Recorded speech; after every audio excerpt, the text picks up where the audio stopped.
Hello दोस्तों, नमस्ते, प्रणाम। स्वागत है आपका हमारे यूट्यूब चैनल श्रेया लोकगीत में।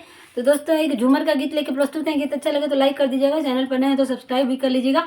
चलिए गीत शुरू करते हैं। सुदामा रौरी बगिया में फरला अनार हो, सुदामा रौरी बगिया में केही तोड़ेला केही डढ़िया नवावे रामा, केही तोड़ेला केही डढ़िया नवावे रामा। के कराई आचरा में लग गईले दाग, सुदामा रौरी बगिया में फरला अनार हो, सुदामा रौरी बगिया में।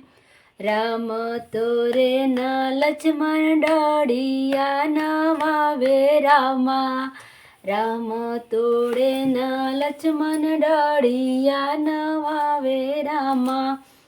सीता के आचरा में लगी गईले दाग, सुदामा रौरी बगिया में फरला अनार, सुदामा रौरी बगिया में।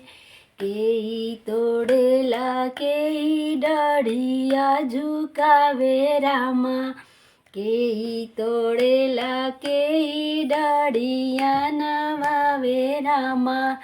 के कराई अचरा में लगी गईले दागो, सुदामा रौरी बगिया में फरला अनार हो, सुदामा रौरी बगिया में। कृष्ण तोड़े न बलराम डढ़िया झुकावे रामा, कृष्ण तोड़े न बलराम डढ़िया झुकावे रामा। रुक्मिणी के आचरा में लगी गईले दाग, सुदामा रौरी बगिया में फरला अनार, सुदामा रौरी बगिया में।